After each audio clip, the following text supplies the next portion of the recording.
నమస్తే, welcome to Suman TV. నేను విష్ణు. ప్రస్తుతం మనతో పాటు నెక్స్ట్ జెన్ ఫైనాన్షియల్ సొల్యూషన్స్ నుంచి సీనియర్ ఫైనాన్షియల్ ప్లానర్ మెరుపుల మధు గారు ఉన్నారు. వారితో మాట్లాడదాం.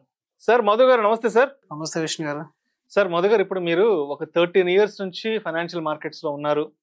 ఒక ఫైనాన్షియల్ ప్లానర్ గా కొనసాగుతున్నారు. ఆల్మోస్ట్ ఒక 1000 మందినో ఒక 2000 మందినో క్లయింట్స్ ని హ్యాండిల్ చేస్తుంటారు.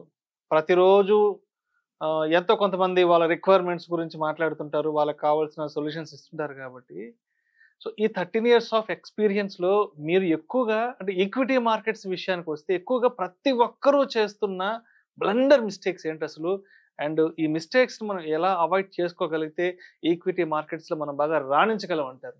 సార్, ఈక్విటీ మార్కెట్లో రీటైల్ ఇన్వెస్టర్ ఎస్పెషల్లీ చేసే మిస్టేక్ ఏంటంటే మార్కెట్ పెరిగినప్పుడు ఇన్వెస్ట్ చేయడం, మార్కెట్ తగ్గినప్పుడు విత్డ్రా చేసి పానిక్ అయిపోయి వెనక్కి వచ్చాడు. ఇందులో 2 రకాల ఇన్వెస్టర్స్ ఉన్నారండి. ఎవరైతే ప్రాపర్ అడ్వైజర్ దారు ఉన్నారో వాళ్ళైతే క్లియర్ కట్ వాళ్ళకి గోల్ అనేది ఉంటుంది, నేను ఎంత వెల్త్ క్రియేట్ చేయాలనేది.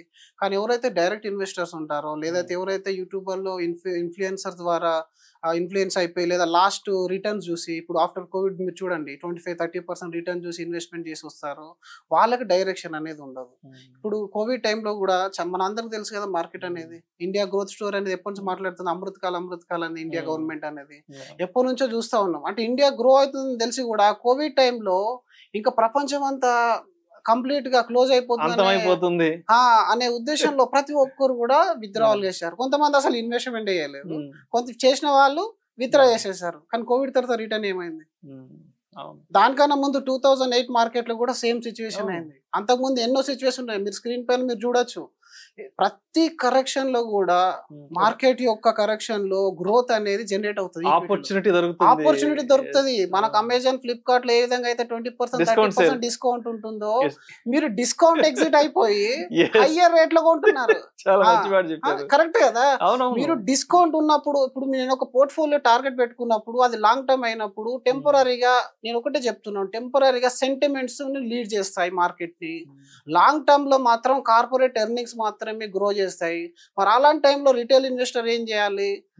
మార్కెట్ తగ్గినప్పుడు తన ఇన్వెస్ట్మెంట్ పెంచాలి లేదా కంటిన్యూ చేయాలి. అంటే ఇక్కడ ఒక ఇన్వెస్టర్ సైకాలజీ లేదంటే ఒక హ్యూమన్ సైకాలజీ ఎలా ఉంటదంటే మధు గారు, ఏదైనా ఒక షోరూమ్ లో ఒక డిస్కౌంట్ సేల్ నడుస్తున్నప్పుడు ఒక్కసారిగా వెళ్ళి షోరూమ్ మీద పడిపోతారు.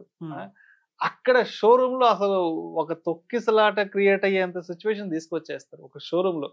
అంటే బట్టలు కొనడానికో లేదంటే చెప్పులు కొనడానికో లేదా ఇంకేదన్నా ఒక సెల్ ఫోన్ కొనడానికో డిస్కౌంట్ అంటే అక్కడికి వెళ్ళిపోతాం. బట్ మనం వెల్త్ క్రియేషన్ పాయింట్ ఆఫ్ వ్యూలో మాత్రము ఎస్పెషల్లీ మనకున్న ఈక్విటీ మార్కెట్స్ లో డిస్కౌంట్ నడుస్తుంది, మార్కెట్ లో డిస్కౌంట్ సీజన్ ఉన్నప్పుడు మాత్రం అందరూ మార్కెట్ నుంచి దూరంగా వెళ్ళిపోతూ ఉంటారు. మార్కెట్ లో అంటే స్టాక్స్ లేదంటే షేర్స్ అనేవి చాలా కాస్ట్లీలో ట్రేడ్ అవుతున్నప్పుడు ఒక్కసారిగా మార్కెట్ మీదకి వచ్చేస్తాం. ఇక్కడ రివర్స్ అవుతుంటుంది. వెల్త్ క్రియేషన్ లో మాత్రం ఎప్పుడు ఎంటర్ అవ్వాలి, ఎప్పుడు మార్కెట్ నుంచి బయటకు వెళ్ళాలి అనే దానికి మాత్రం ఇక్కడ రివర్స్ అవుతుంది. ఇప్పుడు ప్రతి ఒక్కరు చూస్తారండి పర్ఫార్మెన్స్. మ్యూచువల్ ఫండ్ లో ఏదైనా ఒక ఎక్స్పెక్టెడ్ మ్యూచువల్ ఫండ్ తీసుకోండి, 10 రూపీస్ తో స్టార్ట్ అయిపోయి ఈ రోజు 4000 వరకు ఎన్ఏవి స్టార్ట్ అయిన ఫండ్స్ ఉన్నాయి. మరి ఇందులో రిటర్న్ అప్స్ అండ్ డౌన్స్ కూడా క్రియేట్ అయింది కదా. ఇప్పుడు మీ దగ్గర డబ్బు లేకపోవడానికి కారణం యూనిట్స్ లేకపోవడం. మార్కెట్ తగ్గినప్పుడు మాత్రమే మీరు యూనిట్స్ అనేది పెరుగుతుంది. మీరు అక్కడ బెనిఫిట్ తీసుకోకుండా హయ్యర్ ఎన్ఏవి ఉన్నప్పుడు పర్చేజ్ చేసి ఆల్ టైమ్ హైలో ఉన్నప్పుడు ఎంటర్ అవుతారు. దాని తర్వాత మార్కెట్ డౌన్ అవుతా ఉంటది, గుండెలు పరిగెత్తా ఉంటది, భయం అనేది. అంటే ఇప్పుడు ఆల్ టైమ్ హై ఉన్నప్పుడు ఏమంటారంటే, అబ్బా పలానా షేరు మరి 1000 రూపాయల దగ్గర ట్రేడ్ అవుతుంది, చాలా చాలా ప్రీమియం ప్రైస్ లో ఉంది, మన వల్ల కాదులే అంటారు.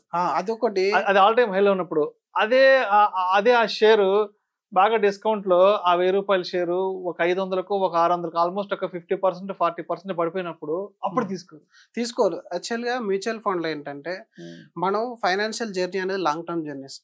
ఈ లాంగ్ టర్మ్ జర్నీ అర్థం అయింది అనుకోండి, మీరు ఏ రిటర్న్ కైనా ఇన్వెస్ట్మెంట్ చేస్తారు. అసలు మార్కెట్ ను చూడకపోవడమే మీరు చేయాల్సిన ముందు పని.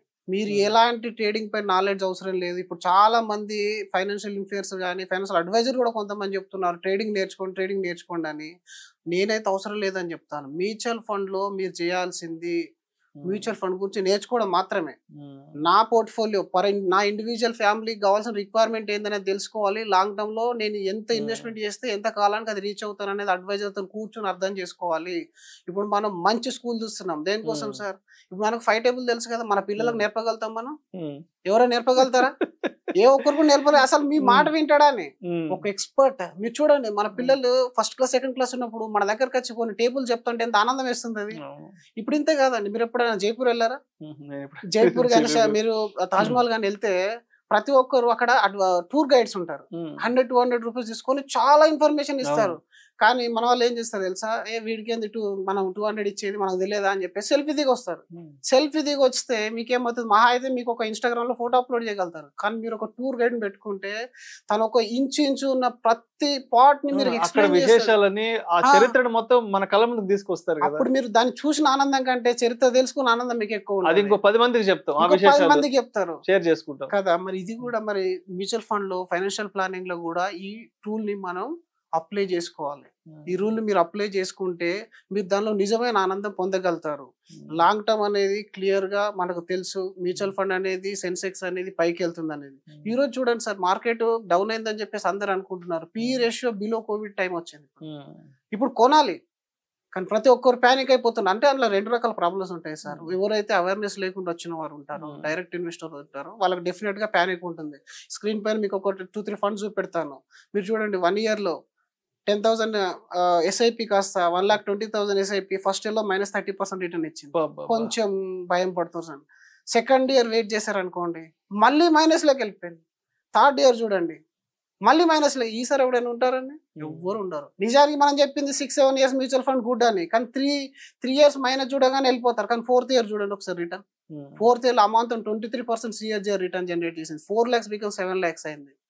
అంటే దీని అర్థం లాంగ్ టర్మ్ లో మీ గ్రోత్ పెరుగుతుంది. యూనిట్ కాస్ట్ అనేది మీ కాంపౌండ్ ఇంట్రెస్ట్ అనేది వర్కౌట్ అయిపోయింది. యూనిట్ కాస్ట్ యావరేజింగ్ అనేది అయింది. డెఫినెట్ గా SIP కానీ లంసమ్ కానీ రిటైల్ ఇన్వెస్టర్ చేసే ప్రతి మిస్టేక్ ఎగ్జిట్ ఎంట్రీ అనేది చాలా ఇంపార్టెంట్ మ్యూచువల్ ఫండ్ లో. అది మాత్రం మీరు ఫైనాన్షియల్ ప్లానర్ తో అర్థం చేసుకుంటే మాత్రం అర్థం అవుతుంది.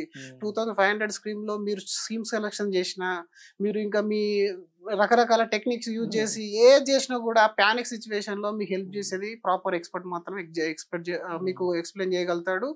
మీ పోర్ట్ఫోలియోకి తను హెల్ప్ చేయగలుగుతాడు. సో ఇది మెయిన్ గా మన వాళ్ళు చేసే మిస్టేక్. అలాగే ఇంకొకటి, లో ఇన్వెస్ట్మెంట్. అంటే మీ కెపాసిటీకి తగ్గ ఇన్వెస్ట్మెంట్ చేయరు.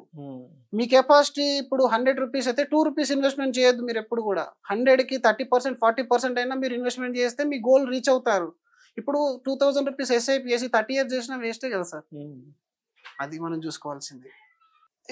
ఇట్లాంటి మిస్టేక్స్ ఇంకా కంటిన్యూస్ గా అవుతూనే ఉంటాయి. ఇప్పుడు ఏంటంటే, ఒకటి తక్కువ అమౌంట్ ఇన్వెస్ట్మెంట్ చేయడం, రాంగ్ టైంలో ఎగ్జిట్ ఎంట్రీలు చేయడం, దాని తర్వాత రిటర్న్ పెరిగింది కదా అని చెప్పేసి ఇంకో దాన్ని ఇప్పుడు చాలా మంది చూస్తూ ఉంటారు. సార్ రిటర్న్ పెరిగిందా, ఇప్పుడు గోల్డ్ కొనేస్తాను.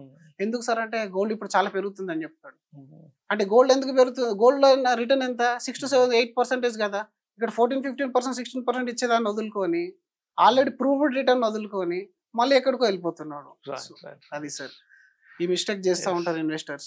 సో మధు గారు, ఇప్పుడు నెక్స్ట్ జెన్ ఫైనాన్షియల్ సొల్యూషన్స్ ద్వారా ఏదైనా ఫైనాన్షియల్ సర్వీసెస్ తీసుకోవాలి అన్నా, లేదంటే మీ ద్వారా ఏదైనా ఒక ఇన్వెస్ట్మెంట్స్ తీసుకోవాలి అన్నా, మరి మధు గారిని ఎలా అప్రోచ్ అవ్వాలి అంటారు? మీ కాంటాక్ట్ నెంబర్స్ ఏంటనేది ఒక్కసారి ఆడియన్స్ కి క్లియర్ గా చెప్పగలరు? సార్, స్క్రీన్ పైన మన నంబర్ అనేది కనబడుతుంది. సో ఎవరైనా ఇన్వెస్ట్మెంట్ సంబంధించిన ఐడియాస్ కానీ సజెషన్స్ కానీ కావాలనుకున్నప్పుడు, ఇన్వెస్ట్మెంట్ చేయాలనుకున్నప్పుడు మీరు డైరెక్ట్ మాకు అప్రోచ్ అవ్వచ్చు. మా టీము అండ్ నేను మీకు హెల్ప్ చేస్తాము.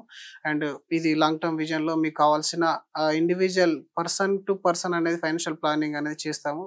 బేసికల్లీ మా ప్రొఫెషనే పర్సనల్ ఫైనాన్షియల్ ప్లానర్ కాబట్టి మీరు ఎలాంటి అడ్వైస్ కావాలన్నా ఈ నంబర్ కాల్ చేయొచ్చు. Thank you sir. Thank you so much Madhu గారు. ఎస్పెషల్లీ ఈక్విటీ మార్కెట్ ఇన్వెస్ట్మెంట్స్ లో ఎక్కువగా కూడా అందరూ చేస్తున్న తప్పులేంటి, ఆ తప్పుల్ని అధిగమించగలిగితే మార్కెట్ లో మనం కూడా ఏ విధంగా రాణించవచ్చు అనే విషయం గురించి చాలా చక్కగా మంచి మంచి ఎగ్జాంపుల్స్ తో మన ఆడియన్స్ కు సరళమైన భాషలో తెలియజేశారు. Thank you so much sir. Thank you so much sir.